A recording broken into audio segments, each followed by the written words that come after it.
హైదరాబాద్ సరూర్ నగర్ చెరువు వద్ద త్రుటిలో పెను ప్రమాదమే తప్పిందని చెప్పొచ్చు. దుర్గామాత విగ్రహాల నిమజ్జనంలో అపశృతి చోటు చేసుకుంది. విగ్రహం నిమజ్జనం చేస్తుండగా ఒక్కసారిగా క్రేన్ పల్టీ కొట్టింది.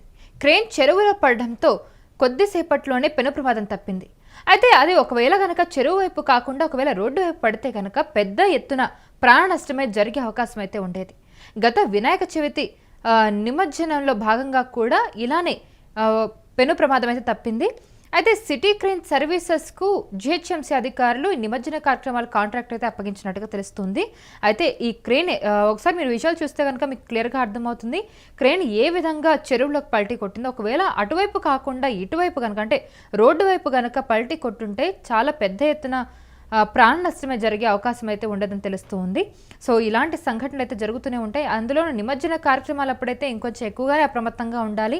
ఎందుకంటే కొంచెం హడావిడిగా కూడా ఉంటుంది.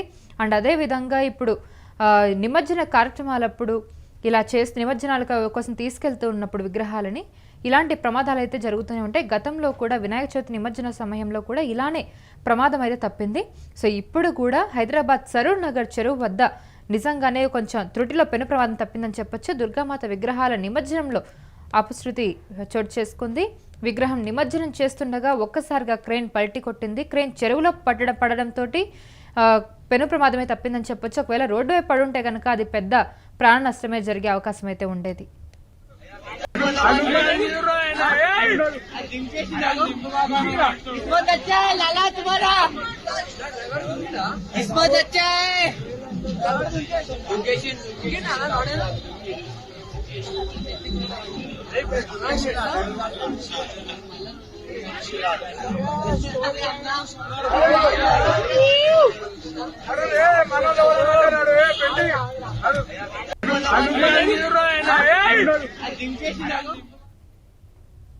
హైదరాబాద్ సరూర్ నగర్ చెరువు వద్ద త్రుటిలో పెను ప్రమాదమే తప్పింది. దుర్గామాత విగ్రహాల నిమజ్జనంలో అపశృతి చోటు చేసుకుంది.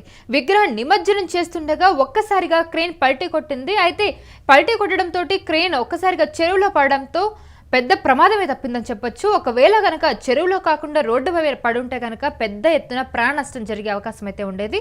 గతంలో కూడా వినాయక చవితి వినాయక నిమజ్జన సమయంలో కూడా ఇలానే పెను ప్రమాదం తప్పింది. అయితే ఇప్పుడు జిహెచ్ఎంసీ అధికారులు సిటీ క్రెయిన్ సర్వీసెస్కి అయితే ఈ పెద్ద ఎత్తున కాంట్రాక్ట్ అప్పగించినట్టుగా తెలుస్తుంది. అయితే నిమజ్జన కార్యక్రమాలు అయితే జరుగుతూనే ఉంటాయి. చాలా ఉత్సాహంగా జరుపుకుంటూ ఉంటారు నిమజ్జన కార్యక్రమాలు అయితే. సో అదేవిధంగా ఎంతో ఉత్సాహంతో అక్కడ దుర్గామాతను తీసుకెళ్లారు నిమజ్జనాని కోసం అని చెప్పి. బట్ అక్కడికి వెళ్ళగానే ఇలాంటి పెద్ద పెను ప్రమాదమే తప్పింది. ఎప్పుడైనా పెద్దలు పిల్లలు కూడా వెళ్తూ ఉంటారు ఇలాంటి ప్లేసెస్కి. వాళ్ళని జాగ్రత్తగా అప్రమత్తంగా ఉండాలి. అలా క్రెయిన్కి దగ్గరగా కాకుండా కొంచెం దూరంగా ఉండడం అయితే చాలా ఉత్తమం. ఎందుకంటే ఇలాంటి ఘటనలు తరచుగా జరుగుతూనే ఉంటాయి. సో ఏమైనా జరగచ్చు కాబట్టి నిమజ్జన కార్యక్రమాలు ఎంతో సంతోషంగా జరుపుకుంటూ ఉంటాం. అలాంటి చోట కూడా చాలా అవాంఛనీయ సంఘటనలు కూడా చోటు చేసుకుంటాయి. కాబట్టి మన జాగ్రత్తలో మనం ఉండడం కూడా చాలా మంచిది. సో మనం ఈ సందర్భంలోనే చూస్తున్నాం. ఇది చాలా పెద్ద పెను ప్రమాదమే తప్పిందని చెప్పొచ్చు. ఒకవేళ క్రేన్ కనుక చెరువులో కాకుండా బయట పడుంటే నిజంగానే అక్కడ చుట్టుపక్కల ఉన్న వాళ్ళ మీద పడుంటే కనుక పెద్ద ఎత్తున ప్రాణ నష్టం జరిగే అవకాశం అయితే ఉండేది.